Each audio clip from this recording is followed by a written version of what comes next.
Actually, nahitabo ni nga legislative inquiry kay nag-render ko og privilege speech.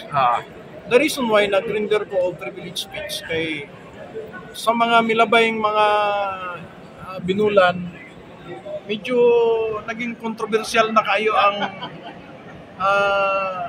IPMR sa Alabel, no? Daghan na ang mga gipang-post sa social media nga dili na makahatag og maayong relasyon ba, no, between sa mga kaigsunan ng tribo sa Alabel. That's the reason why nga nagpatawag nag-privilege speech ko to call a legislative inquiry in aid of legislation. Since ang local policy guidelines manggod nga mo'y basis sa pagkandak og selection process, adopted siya through special ordinance sa atong sangganuang panlalawigan. That was 2019. Okay. So since adopted siya as through special provincial ordinance, mao na to ang ginasunod. From the very beginning nga naaprubahan na tanang selection process nga nahimo sa Sarangani province, from barangay level, municipal level, o provincial level, wala na ang ginasunod. Okay. There was no problem with it, no? In the case of the province, nakahuman na og tulo ka tuyok. Ang una nga na-select is Blaan. Then the second is Tibuli, katulo ang taga-Kaulo mo na ako. Okay. Ang among gigamit nga local policy guidelines kana. Okay. And mo tong gina-question ako kaganiha sa NCIP, ang inyuhang pag-issue og kuha sa Maitom o sa Kemba, unsa ang sa case sa Alabel, mo issue ba mo og kuha or dili? So ang stand ni RD nga naay gamayng discrepancy or naay gamayng problema, so dili pa siya maka-issue og kuha. And I do hope nga ma-resolve na siya aron makalingkod na pud in taon ang tribong taga-Kaulo sa Alabel. I would like to manifest, gusto na ko ipahibalo sa tanan that the stand of the SPTC, ang selection sa Alabel para nila tama. There is no reselection. And for me, this is just my opinion and observation, being the provincial IPMR, the procedure as to the conduct of the selection process in Alabel is correct. Okay. Based in the local policy guidelines. But ang gina-impose sa NCIP nga revised national policy guidelines, it can be accommodated. Okay. During the conduct of the IP Congress this coming October. Okay. If they want it to incorporate in the local policy guidelines, subject for amendments, we will do it. Pero dili pa na namo pwede himuon karon. Kay naaman tay polisiya nga hulaton na to nga magkaroon og IP Congress dito pa na nato i-present. Okay. So nagkam up ta kaganiha nga magkaroon ta og technical working group. It is now the governor who will decide kung kinsa mag-head, no? We will pass a resolution asking the governor to create the technical working group intended for the crafting or introduce amendments to the local policy guidelines based on the national national guidelines. So mo na ang nag-come up. Pero on my stand as the IPMR and also an IP leader, hopefully masabtan sa kung mga kaigsunang lumat, no? Particularly sa Alabel. Dili na nato ikawang, no? Dili nato ikawang ang tsansa nga makaparticipate ang tribong taga-Kaulo diha sa wanan sa konseho. Tagaan po nato sila og oportunidad nga makalingkod. After that, pag term na sa Blaan, rest assured 101% walay taga-Kaulo nga magsinamok. So sa status karon sa kadtong napili atol sa selection process nga in question karon kay matud pa irregular. We will find out, no? Wala na to unsa ang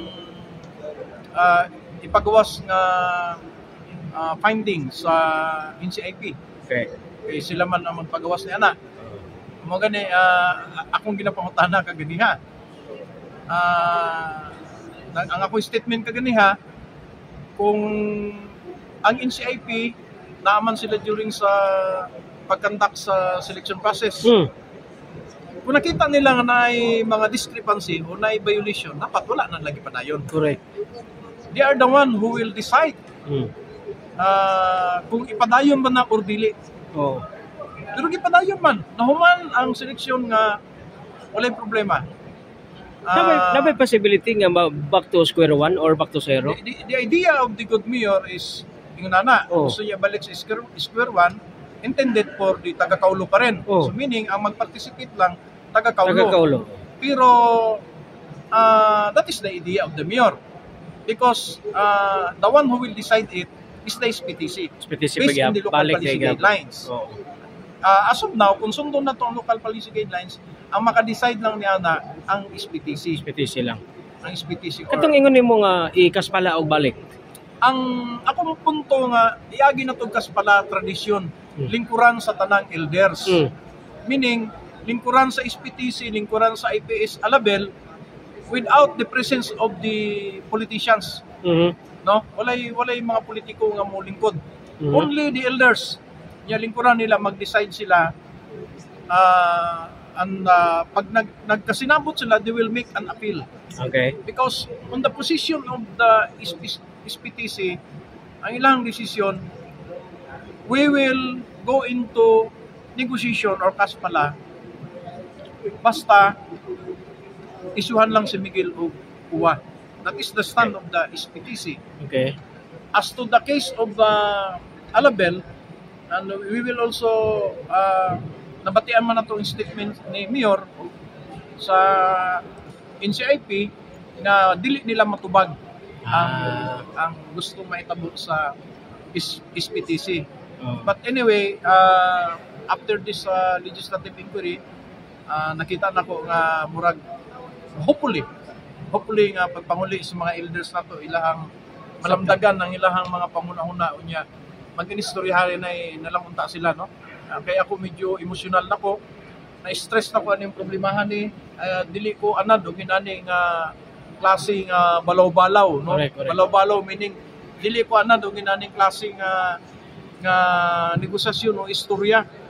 Kay kami nga taga-Kaulo, pag naami problema, paglingkod na mo bago may mangundang man ang problema, pinatagaan din na mo og solusyon. So sa imong decision Sa next ani. Karon. After ani. We will wait. We will wait for the NCIP kung unsa ang ilahang ipagawas nga posisyon. On the part of the taga-Kaulo tribe, okay lang man sa ilahang nga di makalingkod si Miguel. On the part of the SPTC, okay ra pud sila nga di makalingkod si nga walay palingkuron ang NCIP. But I would like to inform also everybody, especially the Alabilians, it can affect doon sa kanilang SGLG.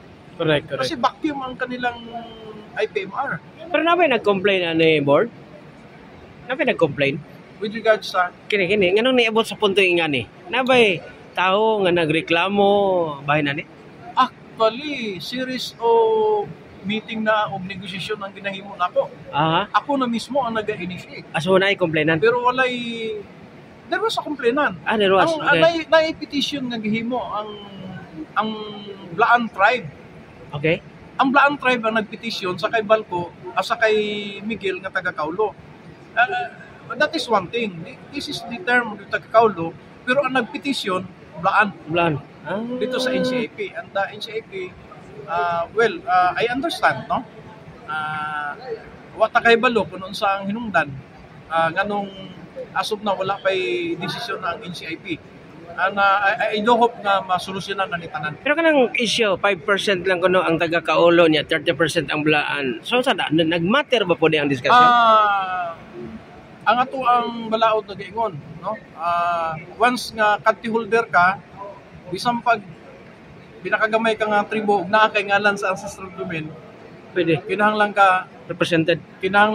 represented po tayo mga tribo. Ayun. Halimbawa sa Label, ang kanti sa Label, kanti o Blaan ang taga-Kaulo. Therefore, na ay representation dapat ang taga-kaulo. So na politika diri sir? Politika diri nga intervention ba? Wala ako sa posisyon para mag-comment na, no? Wala ako sa posisyon para mag-comment na. Ay, okay.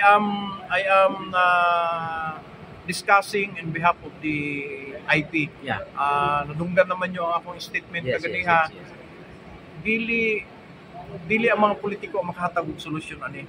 Alright. Balo ang atong mga politicians nga they are not allowed to intervene. Tama. They are not allowed to nga makisawsaw no sa problema sa tribo. It is the tribe who will sit down and discuss the matter sa ilahang level. So, That is in accordance with the law. Karon na niya tapos So far, gikan tong na mugna ang IP code o Karon ang pa. local policy guidelines karon pa lang din ni nahitabo. Oo ba? Oh, sa Alabil pa lang, only in Alabil. Oo. Mo na akong katingataan. So wala pa definitely kung kano sa ni masolusyonan no. Wala pa Wala pa. there's no kan mapatakay ba og kanus ani na masolusyonan no. Unta giyahan sila sa labong magagahom no. Nga mahigmatan na ang tanan niya. Lahan na ning malingkuran. Okay, thank you. Thank you kayo.